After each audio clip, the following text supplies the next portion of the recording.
1939ರಿಂದ 1945ರವರೆಗೆ ನಡೆದ ದ್ವಿತೀಯ ವಿಶ್ವಯುದ್ಧ ಮಾನವ ಇತಿಹಾಸದಲ್ಲಿ ನಡೆದ ಅತ್ಯಂತ ಭೀಕರ ಮತ್ತು ವಿನಾಶಕಾರಿ ಯುದ್ಧ. ಈ ಯುದ್ಧದಲ್ಲಿ ಸುಮಾರು 6ರಿಂದ 8 ಕೋಟಿ ಜನರು ಪ್ರಾಣ ಕಳೆದುಕೊಂಡರು.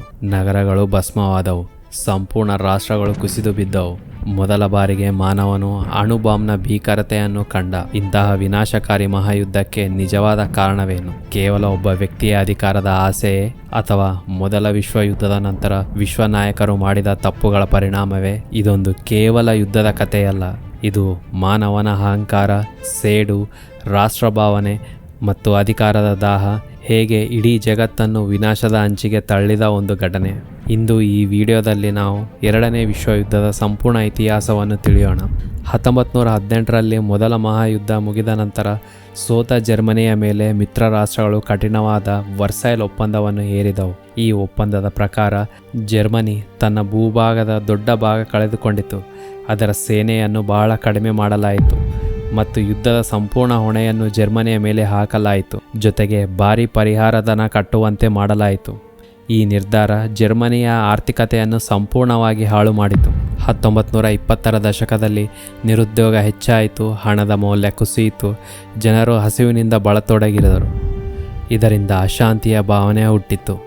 ಇದೇ ಕೋಪ ಮತ್ತು ಅವಮಾನವನ್ನು ಬಳಸಿಕೊಂಡು ಒಬ್ಬ ನಾಯಕ ಉದಯಿಸಿದ. ಅವನ ಹೆಸರೇ ಅಡಾಲ್ಫ್ ಹಿಟ್ಲರ್. ಹಿಟ್ಲರ್ ತನ್ನ ಭಾಷಣಗಳಲ್ಲಿ ಜರ್ಮನಿಯ ಜನರ ಕೋಪವನ್ನು ಹೆಚ್ಚಿಸಿದ. ಅವನು ಹೇಳುತ್ತಿದ್ದ, ಜರ್ಮನಿ ಮತ್ತೆ ಶಕ್ತಿಶಾಲಿ ರಾಷ್ಟ್ರವಾಗಬೇಕು, ವರ್ಸೈಲ್ ಒಪ್ಪಂದ ಅಮಾನವೀಯ ಮತ್ತು ಜರ್ಮನ್ ಜನಾಂಗವೇ ಎಲ್ಲರಿಗಿಂತ ಶ್ರೇಷ್ಠ ಎಂಬ ಮನೋಭಾವನೆಯನ್ನು ಎಲ್ಲರಲ್ಲಿ ಮೂಡಿಸಿದ. 1933ರಲ್ಲಿ ಹಿಟ್ಲರ್ ಜರ್ಮನಿಯ ಚಾನ್ಸಲರ್ ಆಗಿ ಅಧಿಕಾರಕ್ಕೆ ಬಂದ ಕೇವಲ ವರ್ಷಗಳಲ್ಲೇ ಪ್ರಜಾಪ್ರಭುತ್ವವನ್ನು ತೆಗೆದುಹಾಕಿ ವಿರೋಧಿಗಳನ್ನು ಬಂಧಿಸಿದ. ಜರ್ಮನಿಯನ್ನು ಸಂಪೂರ್ಣ ಸೈನಿಕ ರಾಷ್ಟ್ರವನ್ನಾಗಿ ಪರಿವರ್ತಿಸಿದ. ನಾಜಿ ಪಕ್ಷದ ನಿಯಂತ್ರಣದಲ್ಲಿ ಜರ್ಮನಿ ವೇಗವಾಗಿ ಶಸ್ತ್ರಾಸ್ತ್ರಗಳನ್ನು ತಯಾರಿಸಲು ಆರಂಭಿಸಿತು. ಹಿಟ್ಲರ್ನ ಗುರಿ ಒಂದೇ ಆಗಿತ್ತು, ಜರ್ಮನ್ ಸಾಮ್ರಾಜ್ಯವನ್ನು ವಿಸ್ತರಿಸುವುದು. ಇದೇ ಸಮಯದಲ್ಲಿ ಇಟಲಿಯಲ್ಲಿ ಬೆನಿಟೋ ಮುಸೋಲಿನಿ ಎಂಬ ಫ್ಯಾಸಿಸ್ಟ್ ನಾಯಕ ಅಧಿಕಾರಕ್ಕೆ ಬಂದ. ಜಪಾನ್ನಲ್ಲಿ ಸೈನಿಕ ಸರ್ಕಾರ ಏಷ್ಯಾದಲ್ಲಿ ತನ್ನ ಸಾಮ್ರಾಜ್ಯವನ್ನು ವಿಸ್ತರಿಸಲು ಮುಂದಾಯಿತು. ಜಪಾನ್ ಮುಂಚೂರಿಯವನ್ನು ವಶಪಡಿಸಿಕೊಂಡಿತು. ನಂತರ ಚೀನಾದ ಮೇಲೆ ದಾಳಿ ಮಾಡಿತು. ಆದರೆ ಜಗತ್ತಿನ ರಾಷ್ಟ್ರಗಳು ಇದನ್ನು ತಡೆಯಲು ವಿಫಲವಾದವು. ಲೀಗ್ ಆಫ್ ನೇಷನ್ಸ್ ಎಂಬ ಅಂತಾರಾಷ್ಟ್ರೀಯ ಸಂಸ್ಥೆ ಕೇವಲ ಹೆಸರಿನ ಮಟ್ಟಕ್ಕೆ ಉಳಿಯಿತು. ಇದರಿಂದ ಹಿಟ್ಲರ್ಗೆ ಒಂದು ಸಂದೇಶ ಸಿಕ್ಕಿತ್ತು, ಯಾರೂ ನಮ್ಮನ್ನು ತಡೆಯುವುದಿಲ್ಲ. ನಂತರ ರಾಷ್ಟ್ರಗಳು ಅಂದರೆ ಜರ್ಮನಿ, ಇಟಲಿ ಮತ್ತು ಜಪಾನ್ ಇವರಿಗೆ ಎದುರಾಗಿ ಮಿತ್ರ ರಾಷ್ಟ್ರಗಳು ಅಂದರೆ Britain, France, Soviet union, America ಮತ್ತು ಇನ್ನಿತರ ದೇಶಗಳು ಮಿತ್ರ ರಾಷ್ಟ್ರಗಳಲ್ಲಿ ಸೇರಿಕೊಂಡವು. ಜಗತ್ತು ನಿಧಾನವಾಗಿ 2 ಭಾಗಗಳಾಗಿ ವಿಭಜನೆಯಾಯಿತು.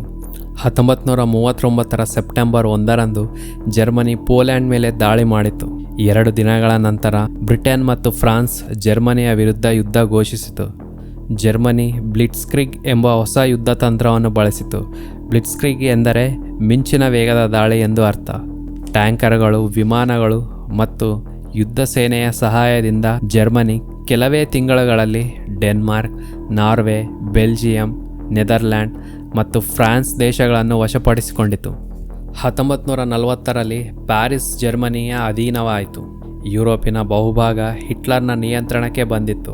ಹೀಗೆ ಮುಂದುವರೆದ ಜರ್ಮನಿ ಬ್ರಿಟನ್ ಮೇಲೆ ದಾಳಿ ಶುರು ಮಾಡಿತು. 1940ರಲ್ಲಿ ಬ್ಯಾಟಲ್ ಆಫ್ ಬ್ರಿಟನ್ ಆರಂಭವಾಯಿತು.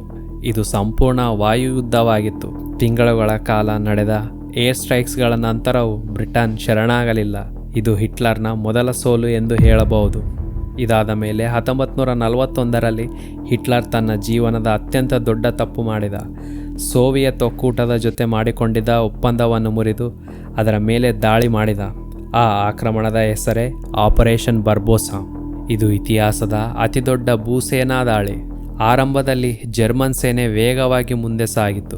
ಆದರೆ ನಂತರ ರಷ್ಯಾದ ಕಠಿಣ ಚಳಿಗಾಲ, ಆಹಾರದ ಕೊರತೆ ಮತ್ತು ಸೋವಿಯತ್ನ ಪ್ರತಿರೋಧ ಜರ್ಮನಿಯ ಸೇನೆಯನ್ನು ಕುಸಿತದತ್ತ ಕೊಂಡೊಯ್ಯಿತು. 1941 ಡಿಸೆಂಬರ್ 7ರಂದು ಜಪಾನ್ ಅಮೆರಿಕದ ಪರ್ಲ್ ಹಾರ್ಬರ್ ನೌಕಾಸೇನೆಯ ಮೇಲೆ ಆಕಸ್ಮಿಕವಾಗಿ ದಾಳಿ ನಡೆಸಿತು. 100 ವಿಮಾನಗಳು ಮತ್ತು ಯುದ್ಧ ನೌಕೆಗಳು ನಾಶವಾದವು. ನಂತರ ಅಮೆರಿಕ ಕೂಡ ಈ ಯುದ್ಧದಲ್ಲಿ ಭಾಗವಹಿಸಿತು. ಈ ಕ್ಷಣದಿಂದ ಯುದ್ಧದ ತೀವ್ರತೆ ಹೆಚ್ಚಾಯಿತು. 1942ರಲ್ಲಿ ನಡೆದ ಸ್ಟಾಲಿನ್ ಗ್ರಾಂಡ್ ಯುದ್ಧವು ಇತಿಹಾಸದ ಅತ್ಯಂತ ರಕ್ತಪಾತದ ಯುದ್ಧಗಳಲ್ಲಿ ಒಂದು. ತಿಂಗಳುಗಳ ಕಾಲ ನಡೆದ ಈ ಯುದ್ಧದಲ್ಲಿ ಲಕ್ಷಾಂತರ ಜನರು ಸಾವನ್ನಪ್ಪಿದರು. ಕೊನೆಗೆ ಸೋವಿಯತ್ ಸೇನೆ ಜರ್ಮನಿಯನ್ನು ಸೋಲಿಸಿತು. ಇನ್ನೊಂದು ಕಡೆ ಪೆಸಿಫಿಕ್ ಸಮುದ್ರದಲ್ಲಿ ನಡೆದ ಬ್ಯಾಟಲ್ ಆಫ್ ಮಿಡ್ವೇನಲ್ಲಿ ಅಮೆರಿಕ ಜಪಾನ್ನ ನೌಕಾಪಡೆಗಳಿಗೆ ಭಾರಿ ಹೊಡೆತ ನೀಡಿತು. ಈ ಯುದ್ಧದ ನಂತರ ಜಪಾನ್ ನಿಧಾನವಾಗಿ ಹಿಂತಿರುಗತೊಡಗಿತು. ನಂತರ ಡಿ-ಡೇ ಸುಮಾರು 1.5 ಲಕ್ಷಕ್ಕೂ ಹೆಚ್ಚು ಮಿತ್ರ ಸೈನಿಕರು ಫ್ರಾನ್ಸ್ನ ನಾರ್ಮೆಂಡ್ ತೀರದಲ್ಲಿ ಇಳಿದರು. ಸಾವಿರಾರು ಹಡಗುಗಳು ಮತ್ತು ವಿಮಾನಗಳ ಸಹಾಯದಿಂದ ಮಿತ್ರ ರಾಷ್ಟ್ರಗಳು ಯುರೋಪಿನಲ್ಲಿ 2ನೇ ಬ್ಯಾಟಲ್ ಫೀಲ್ಡನ್ನು ಸಿದ್ಧ ಮಾಡಿದವು. ಇದರಿಂದ ಜರ್ಮನಿಯು 2 ಕಡೆಯಿಂದ ಸಿಲುಕಿತು. ದ್ವಿತೀಯ ವಿಶ್ವಯುದ್ಧದಲ್ಲಿ ಭಾರತದ ಪಾತ್ರ ಬಹಳ ಮಹತ್ವವಾದದ್ದು. 25 ಲಕ್ಷಕ್ಕೂ ಹೆಚ್ಚಿನ ಸೈನಿಕರು ಈ ಯುದ್ಧದಲ್ಲಿ ಭಾಗವಹಿಸಿದರು. ಇದು ಆ ಕಾಲದ ವಿಶ್ವದ ಅತಿದೊಡ್ಡ ಸ್ವಯಂ ಸೇವಕ ಸೇನೆ. 1944ರಲ್ಲಿ ಜಪಾನ್ ಭಾರತದೊಳಗೆ ಪ್ರವೇಶಿಸಲು ಪ್ರಯತ್ನಿಸಿತು. ಆದರೆ ಭಾರತೀಯ ಮತ್ತು ಬ್ರಿಟಿಷ್ ಸೈನಿಕರು ಸೇರಿ ಜಪಾನ್ನ ಸೇನೆಯನ್ನು ತಡೆದರು. ಈ ಯುದ್ಧವನ್ನು ಕೆಲವು ಇತಿಹಾಸಕಾರರು ಬ್ರಿಟನ್ನ ಅತಿದೊಡ್ಡ ಯುದ್ಧಗಳಲ್ಲಿ ಒಂದು ಎಂದು ಹೇಳಲಾಯಿತು. 1945ರ ವೇಳೆಗೆ ಜರ್ಮನಿ ಸಂಪೂರ್ಣವಾಗಿ ಸುತ್ತುವರಿಯಲ್ಪಟ್ಟಿತು. ಸೋವಿಯತ್ ಸೇನೆ ಬೆರ್ಲಿನ್ಗೆ ತಲುಪಿತು. ಇದನ್ನು ಗಮನಿಸಿದ ಹಿಟ್ಲರ್ ತನ್ನ ಸೋಲು ಖಚಿತವೆಂದು ಅರಿತು 1945 ಏಪ್ರಿಲ್ 30ರಂದು ತನ್ನ ಬಂಕರ್ನಲ್ಲೇ ಆತ್ಮಹತ್ಯೆ ಮಾಡಿಕೊಂಡನು. ಹಿಟ್ಲರ್ನ ಮರಣದ ನಂತರ ಜರ್ಮನಿ ಶರಣಾಯಿತು. ಈ ಯುರೋಪ್ನಲ್ಲಿ ಯುದ್ಧ ಮುಗಿಯಿತು. ಆದರೆ ಪೆಸಿಫಿಕ್ ಸಾಗರದಲ್ಲಿ ಯುದ್ಧ ಇನ್ನೂ ಮುಂದುವರಿಯುತ್ತಿತ್ತು. ಆಗ ಅಮೆರಿಕ ಒಂದು ಭೀಕರ ನಿರ್ಧಾರ ತೆಗೆದುಕೊಂಡಿತು. ಆಗಸ್ಟ್ 1945ರಲ್ಲಿ ಅಮೆರಿಕ ಹಿರೋಶಿಮಾ ಮತ್ತು ನಾಗಸಾಕಿಯ ಮೇಲೆ ಇತಿಹಾಸದ ಮೊದಲ ಬಾರಿಗೆ ಅಣು ಬಾಂಬ್ ಬಳಸಲಾಯಿತು. ಒಂದೇ ಕ್ಷಣದಲ್ಲಿ ಲಕ್ಷಾಂತರ ಜನರು ಸಾವನ್ನಪ್ಪಿದರು. ನಗರಗಳು ಸಂಪೂರ್ಣವಾಗಿ ನಾಶವಾದವು.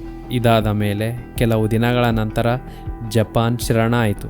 1945 ಸೆಪ್ಟೆಂಬರ್ 2ರಂದು ದ್ವಿತೀಯ ಮಹಾಯುದ್ಧ ಅಫಿಷಿಯಲಿ ಕೊನೆಗೊಂಡಿತು.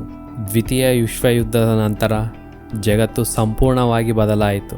ವರ್ಲ್ಡ್ ವಾರ್ 2ರ ಅಂತ್ಯವರೆಗೆ ನಾಜಿ ಸರ್ಕಾರ ಸುಮಾರು 60ಕ್ಕೂ ಲಕ್ಷ ಯಹೂದಿಗಳನ್ನು ವ್ಯವಸ್ಥಿತವಾಗಿ ಹತ್ಯೆ ಮಾಡಲಾಯಿತು. ಯುದ್ಧದ ನಂತರ ಬ್ರಿಟನ್ ಮತ್ತು ಫ್ರಾನ್ಸ್ ಆರ್ಥಿಕವಾಗಿ ದುರ್ಬಲಗೊಂಡವು. ಅನೇಕ ಕಾಲೋನಿಗಳು ಸ್ವತಂತ್ರಗಳನ್ನು ಪಡೆಯಲು ಆರಂಭಿಸಿದವು. ಅಮೆರಿಕ ಮತ್ತು ಸೋವಿಯತ್ ಒಕ್ಕೂಟಗಳು ಸೂಪರ್ ಪವರ್ ಆಗಿ ಬೆಳೆದವು. ಈ 2 ದೇಶಗಳ ನಡುವಿನ ಸ್ಪರ್ಧೆಯೇ ನಂತರ ಕೋಲ್ಡ್ ವಾರ್ಗೆ ಕಾರಣವಾಯಿತು. ಮತ್ತೆ ಇಂತಹ ಯುದ್ಧ ನಡೆಯಬಾರದು ಎಂಬ ಉದ್ದೇಶದಿಂದ 1945ರಲ್ಲಿ ವಿಶ್ವಸಂಸ್ಥೆ ಸ್ಥಾಪಿಸಲಾಯಿತು. ದ್ವಿತೀಯ ಮಹಾಯುದ್ಧ ನಮ್ಮ ಮನುಕುಲಕ್ಕೆ ಒಂದು ದೊಡ್ಡ ಪಾಠ ಕಲಿಸುತ್ತದೆ. ಸೇಡು, ಅತಿಯಾದ ರಾಷ್ಟ್ರಭಾವನೆ, ದ್ವೇಷ ಮತ್ತು ಅಧಿಕಾರದ ಆಸೆ ಇವುಗಳು ನಿಯಂತ್ರಣ ತಪ್ಪಿದಾಗ ಇಡೀ ಮನುಕುಲವೇ ಅದರ ಬೆಲೆ ನೀಡಬೇಕಾಗುತ್ತದೆ. ಆಶಿಸುತ್ತೇನೆ ಗೆಳೆಯರೇ, ನಿಮಗೆ ಈ ವಿಡಿಯೋ ಇಷ್ಟವಾಗಿದೆ ಎಂದು. ದ್ವಿತೀಯ ವಿಶ್ವಯುದ್ಧದ ವಿವರಣೆ ನಿಮಗೆ ಹೇಗೆ ಅನಿಸಿದೆ ಎನ್ನುವುದನ್ನು ಕಾಮೆಂಟ್ಸ್ ಮಾಡಿ ಹೇಳಿ. ನಮ್ಮ ವಿಡಿಯೋವನ್ನು ಲೈಕ್ ಮಾಡಿ. ಇಂತಹ ಇನ್ನಿಷ್ಟು ಡಾಕ್ಯುಮೆಂಟ್ರೀಸ್ ಶೈಲಿಯ ವಿಡಿಯೋಗಳಿಗಾಗಿ ನಮ್ಮ ಚಾನಲನ್ನು ಸಬ್ಸ್ಕ್ರೈಬ್ ಮಾಡಿ. ವಿಡಿಯೋ ಕೊನೆಯವರೆಗೆ ನೋಡಿದ್ದಕ್ಕೆ ಧನ್ಯವಾದಗಳು.